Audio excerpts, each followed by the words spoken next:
서울 사랑제일교회에서 시작된 코로나19 확산세가 지역 경제에도 영향을 미치고 있습니다. 당장 다음 달 추석 대목을 앞둔 상인들은 손님들의 발길이 끊어져 한숨만 깊어지고 있습니다. 코로나19 여파로 2학기 교육 현장에도 차질이 예상됩니다. 전북 지역은 등교 학생 밀집도를 최소화하는 등 대책 마련에 분주한 모습입니다. 전북도가 전세버스 회사에 탑승객 명단을 의무적으로 작성하라는 행정명령을 내렸습니다. 서울 광복절 집회에 따른 코로나19 확진자가 증가세를 보이고 있지만 방역이 제대로 안 돼 내려진 조치입니다. 여름 휴가철을 맞아 물에 빠져 사망하는 익사 사고에 대한 주의가 요구됩니다. 지난 3년 동안 익사 사고는 40%가 휴가철에 집중됐습니다.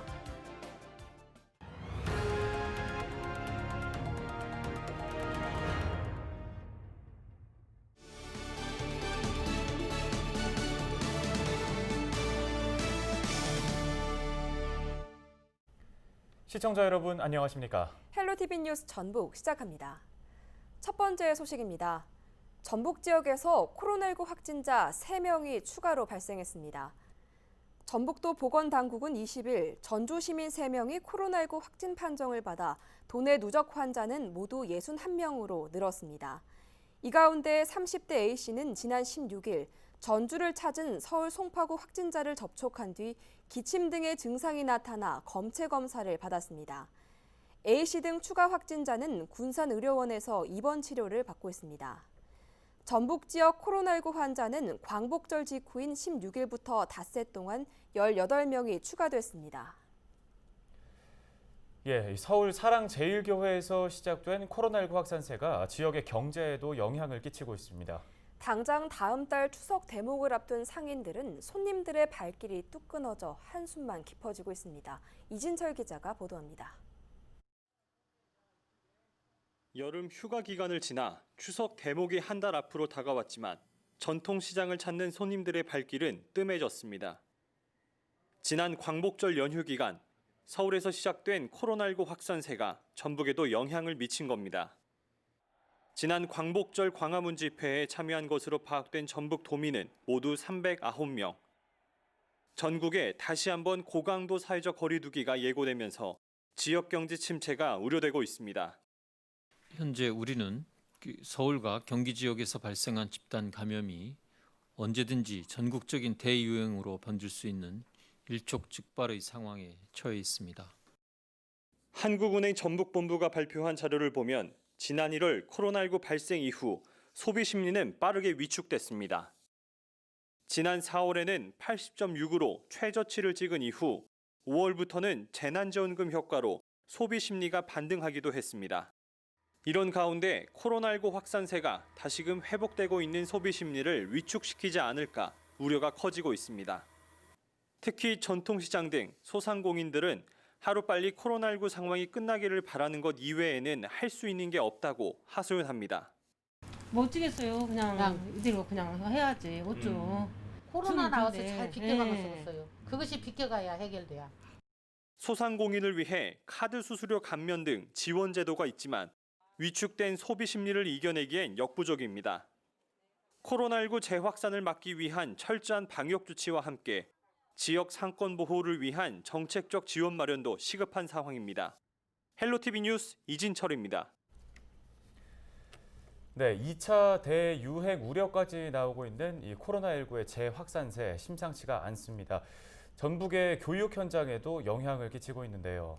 확진자가 급증하면서 교육 현장에서는 밀집도 최소화 운영안을 마련하는 등 대책 마련에 분주한 모습입니다. 김남호 기자가 보도합니다. 최근 수도권에 이어 전북 지역에서도 코로나19 확진자가 증가하자 전북 도교육청이 등교 인원 제한 조치에 나섰습니다. 도교육청은 지역 내 초중 고교별로 개학일로부터 9월 11일까지 등교 인원을 전교생의 3분의 2 선으로 유지하는 방안을 권고했습니다. 적용 기준은 학교 내 밀집도 전교생 기준 3분의 2 유지할 것을 권장합니다. 학급 내 학생 활동 공간 최대 확보 및 예방수칙 준수 철저를 당부드리겠습니다. 도교육청 및 교육지원청은 학교 개학 후 첫 2주간 집중 모니터링 및 컨설팅을 실시할 예정입니다. 도교육청은 기초학력과 대학 입시 등을 고려해 초등학교 1, 2학년과 중학교 3학년, 고등학교 3학년은 가급적 등교하도록 했습니다. 등교를 하지 않는 학생들에 대해서는 온라인 수업으로 전환토록 했습니다. 각 학교에서도 온라인 수업과 등교 수업을 번갈아 하는 형태로 운영하는 등 대책 마련에 나섰습니다. 온라인 수업과 그다음에 현장 대면 수업이 동시에 이루어져야 되기 때문에 현장에서는 어려움과 혼란이 예상되고 있습니다. 선생님들과 좀 중지를 모아서 저희 학교에 가장 적합한 방안을 한번 모색하려고 합니다. 가능하면 도교육청 차원에서라도 공통적으로 이렇게 적용할 수 있는 다양한 학습 콘텐츠를 제공해 주시면 또 일선 학교에서는 큰 도움이 되겠습니다. 60명 이하의 유치원과 초중고교, 농어촌에 위치한 학교는 이번 조치에서 제외됩니다. 전북 도교육청은 코로나19 확산세에 따라 밀집도 유지 강화 여부를 결정할 예정입니다. 헬로티비 뉴스 김나호입니다. 전북도가 전세버스 회사에 탑승객 명단을 의무적으로 작성하라는 행정명령을 내렸습니다. 전북도는 서울 광복절 집회에 따른 코로나19 확진자가 증가세를 보이고 있지만 탑승객 명단이 제대로 확보되지 않아 행정명령을 내렸다고 밝혔습니다. 전북도는 명단이 확보되지 않으면서 방역과 검사가 제대로 진행되지 않아 전국에서 처음으로 행정명령을 내렸다고 설명했습니다. 다만 고속버스와 시외버스는 상대적으로 방역수칙이 잘 지켜져 대상에서 제외하기로 했습니다. 여름 휴가철을 맞아 물에 빠져 사망하는 익사사고에 대한 주의가 요구됩니다. 전북소방본부 자료를 보면 지난 3년 동안 지역 내 익사사고는 222건이 발생했는데 이 가운데 40%에 달하는 93건이 7월과 8월, 9월에 집중됐습니다. 사고 장소별로는 강과 바다가 157건으로 전체 사고의 70%를 차지했습니다. 소방본부는 본격적인 무더위가 지속되는 만큼 물놀이에 각별한 주의를 당부했습니다. 최근 코로나19 확진자가 다시 급증하면서 정부가 수도권 지역에 대해 사회적 거리 두기를 2단계로 높이고 방역 조치를 강화했는데요. 이 사회적 거리 두기의 단계는 어떻게 나눠지는지부터 한번 살펴보겠습니다. 2주 동안 하루에 발생하는 신규 확진자 수가 50명 미만이면 1단계, 50명에서 100명 사이면 2단계, 100명 이상이거나 일주일에 2번 이상 확진자 수가 2배로 늘어나면 3단계를 적용합니다. 그렇다면 단계별로 사회적 거리 두기는 어떻게 이루어지는지 확인해 볼까요? 먼저 집합이나 모임, 행사의 경우 1단계일 때는 방역 수칙을 준수하면서 진행할 수 있습니다. 하지만 2단계가 되면 실내에서 50명 이상, 실외에서 100명 이상 모이는 행사 등은 금지됩니다. 3단계까지 격상되면 그 기준이 10명 이상으로 훨씬 엄격해지는데요. 이 스포츠 행사도 1단계일 때는 제한적으로 관중 입장이 가능한데 2단계부터는 무관중으로 경기를 진행해야 하고 3단계가 되면 경기를 열 수가 없습니다. 사람들이 많이 모이는 공공시설이나 민간시설은 어떨까요? 1단계에서는 대부분 운영이 허용되지만 2단계가 되면 제약이 생깁니다. 클럽이나 노래 연습장, PC방 등 고위험 시설로 분류된 12곳은 운영을 중단해야 합니다. 또 그 외의 시설들도 마스크 착용 등 방역 수칙을 준수해야 하고 QR코드 등을 통해서 출입자 명단을 관리해야 합니다. 교육 현장으로 가보죠. 학교와 유치원, 어린이집도 1단계일 때는 등교와 원격 수업을 병행하는데 2단계가 되면 등교 인원을 줄여야 합니다. 3단계까지 격상이 되면 등교 수업은 할 수가 없고요. 원격 수업으로 하거나 휴업을 해야 합니다. 기업도 비슷합니다. 단계가 높아질수록 출근을 분산시켜서 근무 인원을 제한해야 하고 재택근무를 늘려야 합니다. 중앙방역대책본부는 코로나19 확진자가 전국에서 증가하고 있는 만큼 수도권은 물론 아직 1단계에 해당하는 지역 주민들도 2단계 사회적 거리두기 국민 행동지침을 지켜달라고 당부했습니다. 지금까지 사회적 거리두기 단계별 방역 조치에 대해서 살펴봤습니다.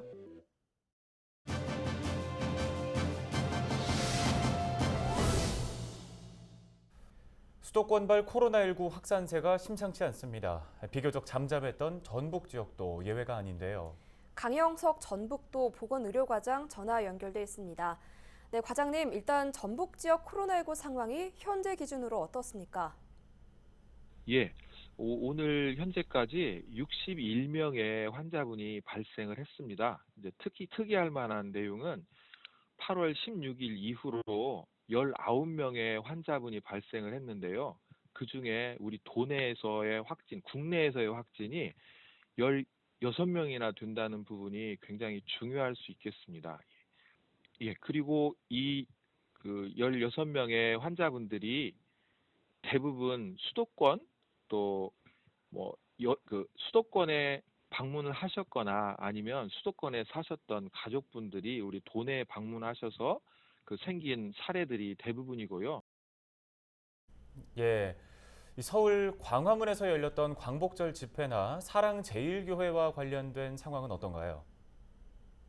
네, 현재 광화문 집회에 참석하셨다고 이렇게 명단을 저희가 확보한 사항은 아닙니다. 이제 다녀오신 분들이 집회에 참석하신 분들이 자발적으로 명단을 제출을 해주시면은 가장 바람직하겠지만 그분들이 현재 명단을 제출하지 않은 상황이고요.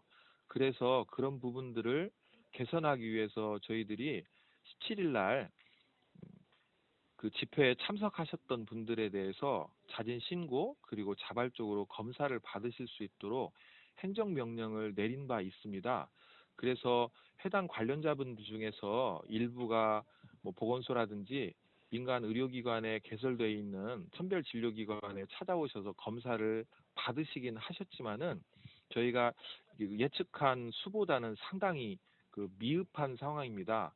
그래서 오늘 오후부로 기간을 나흘 정도 더 연장을 해서 독려를 하고 있는 상황입니다. 거기에 더해서 현재 경찰과 협조하에서 광화문 집회에 참여를 했을 만한 분들에 대해서 핸드폰 위치 추적으로 지금 전화번호를 확인을 하고 있습니다. 그 부분이 준비가 되면은 대상자분들에게 전화를 드리고 적극 검사를 받으실 수 있도록 권해드리는 방법으로 대응을 준비하고 있습니다. 네, 수도권발 코로나19 확산세가 심상치 않은 것 같습니다. 전북도에서는 현재 어떻게 대응하고 있습니까? 예, 이틀 전에 실내에서 마스크 착용을 하는 거에 대해서 의무화하는 행정 조치를 우리 도민들께 안내를 해드렸습니다. 그 부분이 가장 중요할 수 있는 부분이라고 생각을 하고요. 왜냐하면 우리 도민들께서 다 아시는 것처럼 호흡기를 통해서 침튀김으로 해서 바이러스가 밖으로 나오고 또 우리 몸으로 들어가는 것도 코와 입을 통해서 들어옵니다. 그래서 마스크의 착용은 바이러스가 밖으로 나오는 것도 막아주고 몸으로 들어오는 것도 막아주기 때문에 특히 실내에서 마스크 착용을 해주시는 게 가장 중요할 수 있겠고요. 또 이런저런 만남이 최소화돼야 됩니다. 그래서 앞으로 다가올 주말 동안에 우리 도에서는 도민들께 다양한 종교 집회를 포함해서 다양한 집회 그리고 또 소모임을 최소화해 주시고 부득이 하셔야 되는 경우라면 그 안에서 방역수칙을 철저하게 지켜주십사 부탁 말씀을 드렸습니다. 이 부분이 잘 지켜진다면 이 이후에 발생은 급감해서 안정을 되찾을 수 있겠고요. 만약에 주말에 이런 수칙이 잘 지켜지지 않는다면 지금보다도 훨씬 더 악화된 상황을 맞이하기 때문에 우리 도민들께서 지금껏 잘 지켜주신 것처럼 다시 한번 당부 말씀을 드립니다. 예, 기본적인 방역 수칙을 잘 지키는 것 아무리 강조해도 지나치지 않은 것 같습니다. 오늘 도움 말씀은 여기까지 듣겠습니다. 지금까지 강영석 보건의료과장이었습니다. 날씨 정보입니다. 전북 서해안과 일부 내륙을 제외하고 대부분 지역에서 30도 이상의 찜통 더위가 이어지고 있습니다. 금요일에도 우리 지역은 최저기온 23도, 최고기온은 32도로 예상되는데요. 모든 지역에 폭염특보가 내려진 만큼 온열 질환에 걸리지 않도록 주의하셔야겠습니다. 특히 수해 복구 작업이나 농작 등으로 야외 활동을 피할 수 없는 상황이라면 반드시 그늘에서 자주 휴식을 취하시고 수분도 충분히 섭취해 주시기 바랍니다. 주말인 토요일에도 내내 더울 것으로 보입니다. 낮 동안 강한 햇빛에 의해 기온이 크게 오르겠고 높은 습도 탓에 체감 온도는 35도 이상 오르는 곳도 있겠습니다. 날씨 정보였습니다. 뉴스를 마칩니다.